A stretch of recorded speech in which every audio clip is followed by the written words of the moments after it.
Welcome to 30/60 with me చక్రవర్తి. ముందుగా headlines. వెక్కిరిస్తున్న no cash బోర్డులు, భయపెడుతున్న ATM, బ్యాంకును తలుచుకుంటేనే వణికిపోతున్న సామాన్యులు.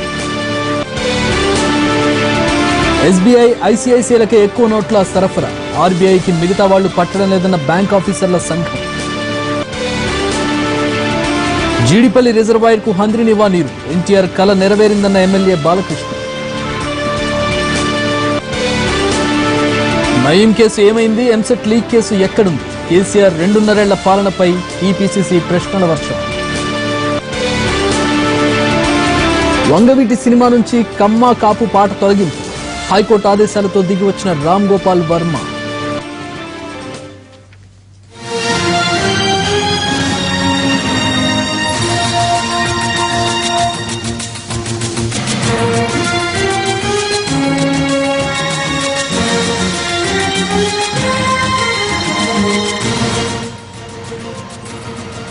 ఏపీకి మరో తుఫాన్ ముప్పు పొంచి ఉంది.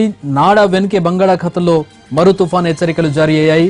రేపు అండమాన్ సమీపంలో అల్పపీడనం ఏర్పడనుంది. అది క్రమేపీ వాయుగుండంగా తర్వాత తుఫానుగా మారే అవకాశం ఉంది. వాయుగుండంగా మారాక తీరం సమీపించే కొద్దీ ఏపీపై తీవ్ర ప్రభావం చూపనుంది.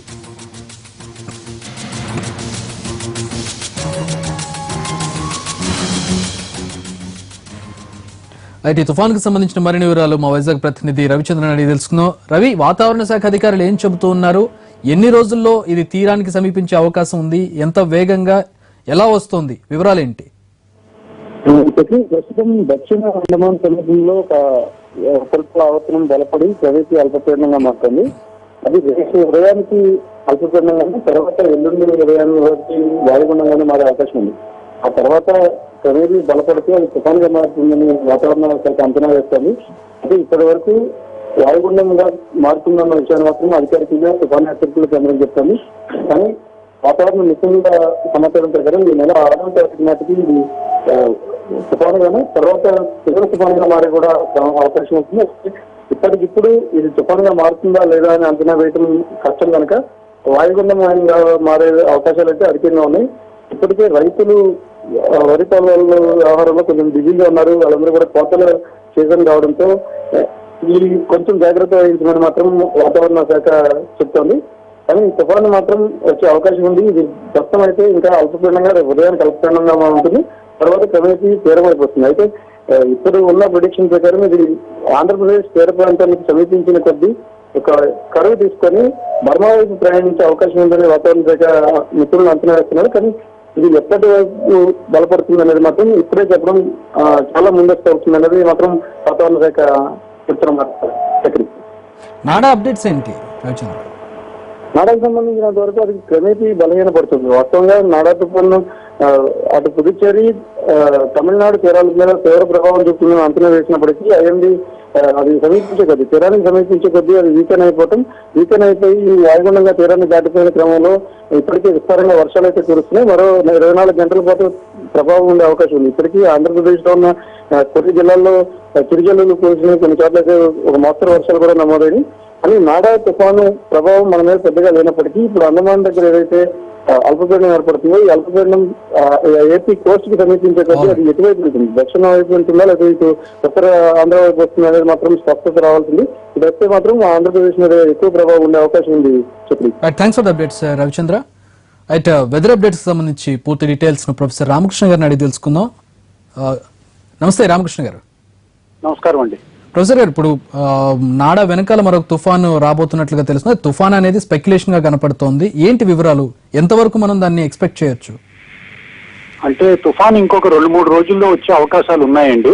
కాకపోతే ఏంటంటే మన భారత తీరానికి దగ్గరగా వచ్చి తర్వాత మయన్మార్ కంటే బర్మాకు పక్కకు వెళ్ళిపోయే అవకాశాలు కనిపిస్తున్నాయి. ప్రాథమిక అంచనాల ప్రకారం మనకేమంత పెద్ద ప్రమాదం లేదని నేను అనుకుంటున్నాను. ఒకవేళ నిజంగా తుఫానుగా మారి భారతదేశాన్ని ఉపఖండాన్ని తాకినా ఎక్కువ దక్షిణ రాష్ట్రాలు అంటే తమిళనాడు అటుపక్కే ఉంటది, కానీ దీని ప్రభావం ఆంధ్రప్రదేశ్ కి ఏమీ ఉండదని నేను అనుకుంటున్నానండి. రామకృష్ణ గారు, అంటే ఇప్పుడు ఎట్లా ఉంది దాని కండిషన్ ఏంటి? మీకు ఏమైనా తెలుస్తున్నాయి డెవలప్మెంట్స్? ఇప్పుడు ఇంకా ఇనీషియల్ గా ఏదో వార్టెక్స్ సైజ్ లోనే ఉందండి. ఇప్పుడు ఏమీ అంత తెలియట్లేదు. హ్యూజ్ క్లౌడ్ మాస్ మట్టుకు ఉంది. అది ఎక్కువ తుఫాను అయ్యే అవకాశాలు కనిపిస్తున్నాయండి. కానీ ఇది చాలా టూ ఎర్లీ టు సే. ఇంకా 3 days టైం ఉందండి. అవును రామకృష్ణ గారు, ఇప్పుడు ఒకవేళ తుఫాన్ కనుక సమీపిస్తే మీరు చెప్పినట్లుగా ఏ మేరకు ప్రభావం ఉంటుంది, ఎట్లాంటి జాగ్రత్తలు తీసుకోవాలంటారు?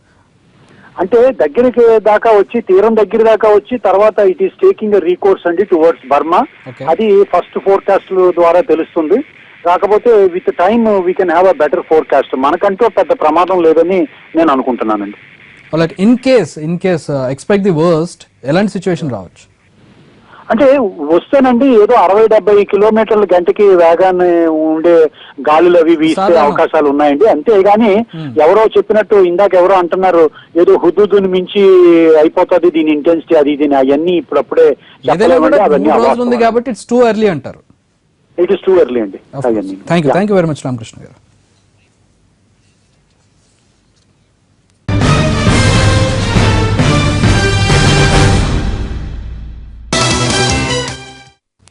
Back to news. సిద్దిపేట జిల్లాలో ముఖ్యమంత్రి కేసీఆర్ పర్యటించారు. ఎర్రవల్లి, నరసన్నపేట గ్రామాల్లో అధికారులతో కలిసి పర్యటించిన సీఎం అక్కడ జరుగుతున్న అభివృద్ధి పనులు, డబుల్ బెడ్రూమ్ ఇళ్ల నిర్మాణాలను పరిశీలించారు. అనంతరం గ్రామస్తులతో మాట్లాడి స్థానిక సమస్యలపై ఆరా తీశారు సీఎం.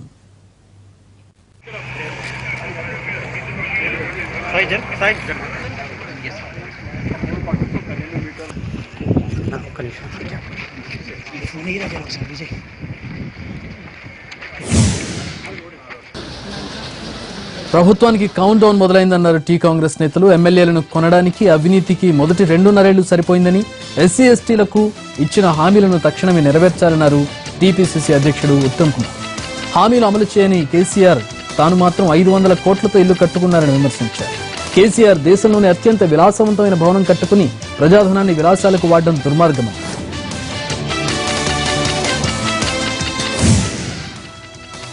తెలుగుదేశం పోరు యాత్రకి వస్తున్న స్పందన చూసి టీఆర్ఎస్ నేతలు భయపడుతున్నారని అన్నారు టీడీపీ జాతీయ నేత రేవూరి ప్రకాష్ రెడ్డి.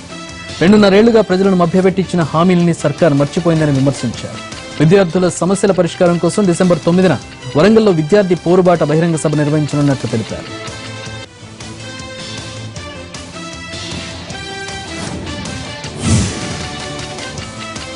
మోడీ కన్ను మహిళల పుస్తెల మీద పడిందని, బంగారం జోలికొస్తే మసవుతారన్నారు ఏపీసీసీ చీఫ్ రఘువీర.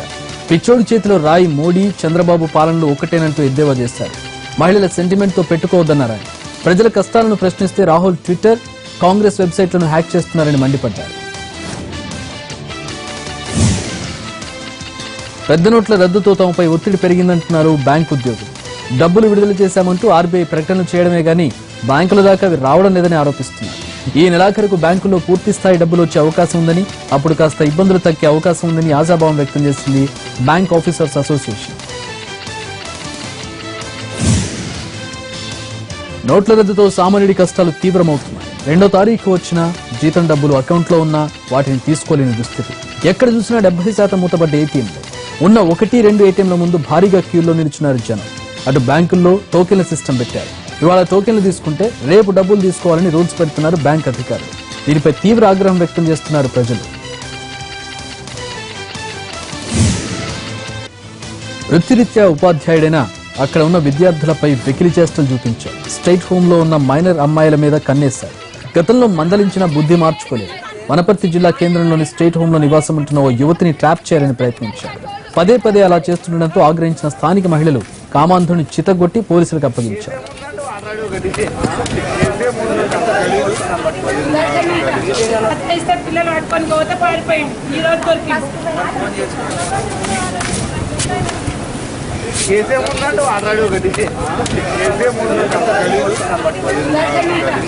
సెవెంటీన్ 18 years అమ్మాయిని. ఆ అమ్మాయిని ఆల్రెడీ ట్రాప్ చేసిందంటే ఇతను టీచర్ అంట, గవర్నమెంట్ టీచరు.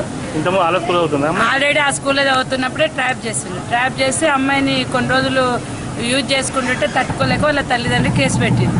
కేసు పెడితేనంటే అది ఆ కేసు వీగిపోవాలి, అమ్మాయిని ట్రాప్ చేయాలని చెప్పేసి బయటికి తీసుకొచ్చిన తర్వాత ఇక్కడ ఎస్పీ మేడంకు కంప్లైంట్ ఇస్తే ఎస్పీ మేడం హోమ్లో పెట్టింది. హోమ్లో పెడితే ఇప్పటికీ 5-6 రోజుల నుంచి ఇటకెళ్ళి తిరుగుతున్నాడు. అతనేనో కాదో మనం ఎందుకు అనవసరంగానే అంటే మొన్న సండే రోజు సైకిల్ చేయడం అవి చేస్తుంటే ఈ పిల్లలు పోయి పట్టుకోవడానికి పోతే ఎస్కేప్ అయ్యాడు. ఇందాక నేను వెళ్ళి పట్టుకొని